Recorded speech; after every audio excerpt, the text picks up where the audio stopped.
Well, hello and welcome back to my channel. I wanted to do a quick little video here.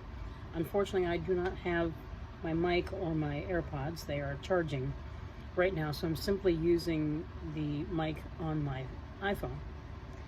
And what I wanted to do is I wanted to display my latest project that was really very much a learning experience.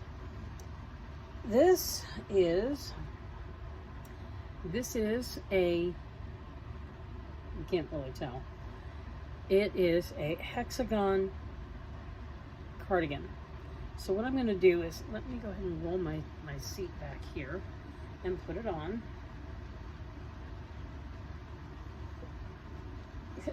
I have not sewed in all the tails yet. I did some of them on my lunch break today, but I didn't get to all of them. So now hang on a minute. Oh, where's the other side of the sweater? Hold on a second. This thing is really big. It is so much bigger than I anticipated. There we go. All right. Let me get this on properly. All right, let me tilt my phone stand down just a little bit, slide my chair over to the side.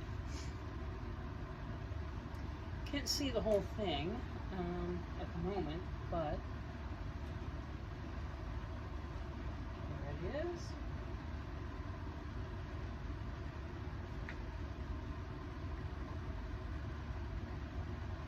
there it is.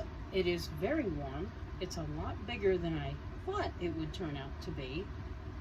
And I have to say, I think even though the colors are fabulous, the yarns that I used for this were, hang on a minute. Yeah, the yarns I used for this was Yarn Bee Sugar Wheel in Pettifor Galore. Okay, it has these lovely colors in it: the dark green, the light blue, the sort of terracotta color in the middle, that sort of soft green here. This is, as you can see, it's absolutely gorgeous. I absolutely love the colors in this yarn. Let me put that back on my love seat. There we go. And Hobby Lobby, I love this yarn in white. You know, that's what this, you know, the white rows are. And I did 2 rows of the sugar wheel yarn and 1 row of the white yarn. And I would like to make another one of these, but I think there are some things that I would definitely do different. For starters, I think I would stop a lot sooner than I did.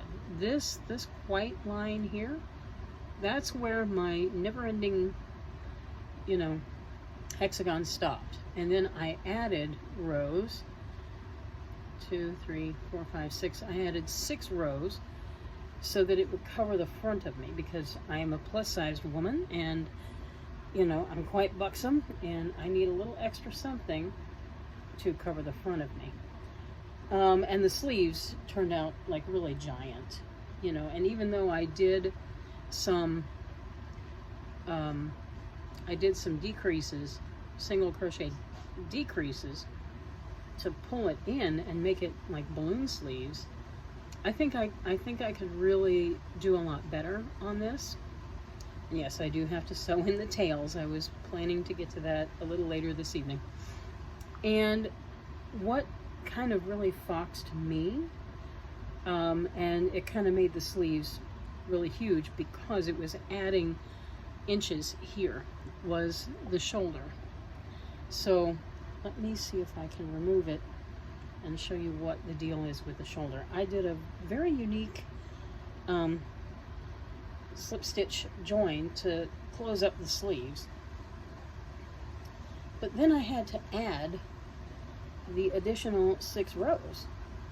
Okay, so and I wasn't quite sure how to, as you can see, here is the white, the last row of white, right there, okay, here it is, and there on that way, and here's the first 2, 3, 4, 5, 6, these are the additional rows that I added to cover the front of me. And I just did a very odd slip stitch join, and it's kind of sloppy looking, so I need to figure out a better way to do that. And let me do this. Let me see if I can get that sleeve up there again. But it looks a lot better once I get into the granny square clusters, you know, and it looks fine. It looks much neater. So there's that.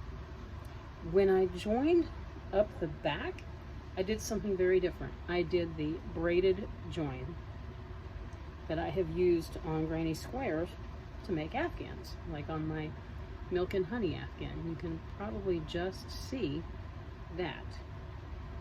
Basically, I did a single crochet, chain 3, single crochet, chain 3 on the first panel, and then I did a single crochet, chain 1, connect to the first panel with a slip stitch, okay, and then I chained 1 and joined with a single crochet right down there on the panel. I do like that join. It's quick and easy, and I think it's suitable. It's fine, you know. I'm happy to use that join for the 2 panels.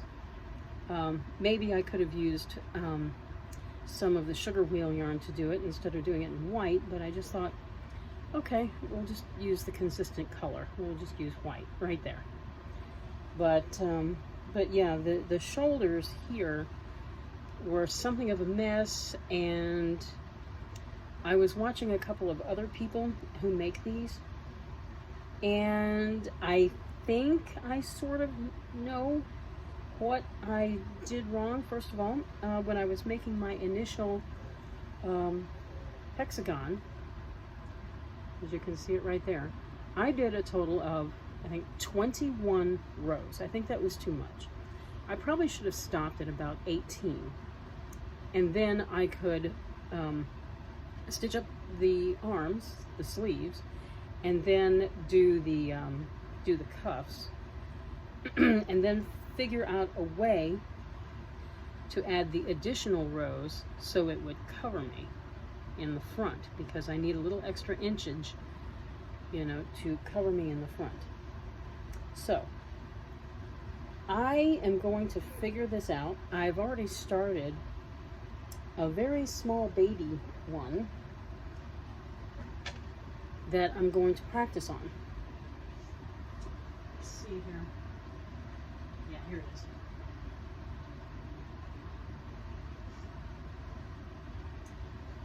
This is like a Barbie doll size one, you know, and it's just some scrap yarn that I have, and I'm only going to put a few rounds on it. You know, these are great colors. Who knows? Maybe I could expand it. I don't know, or use scrap yarns or something. I don't know. But I would like to try and really learn how to do the shoulders better and how to do the front better, especially the part once you get up to the shoulder. Because when you keep adding rows, your sleeve gets longer at the other end. Okay, and I don't want it to be so huge that it's falling off of me, which is, you know, what my first cardigan was doing.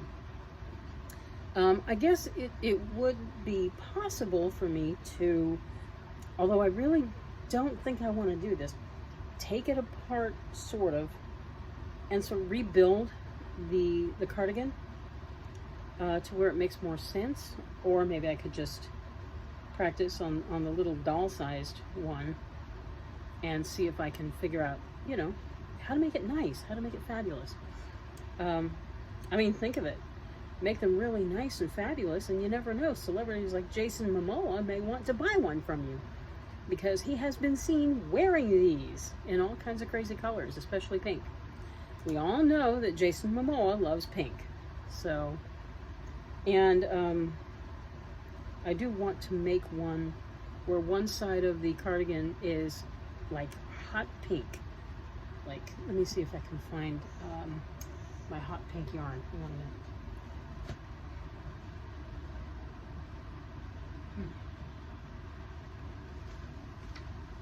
Let's see, here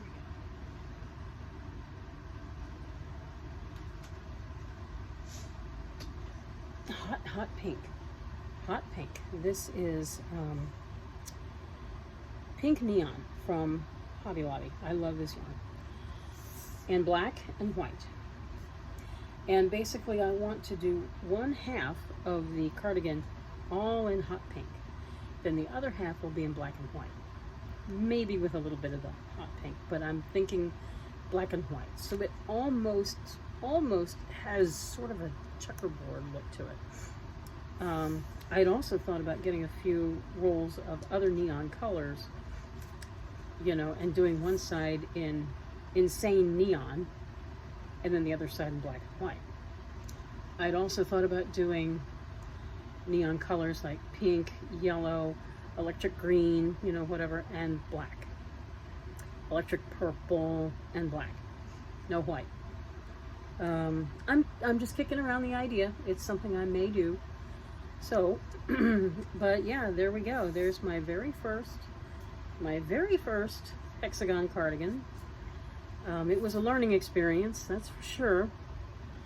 And we'll see if I can create another one and make it better than the first one. Fingers crossed. I'm determined to keep trying and getting that right.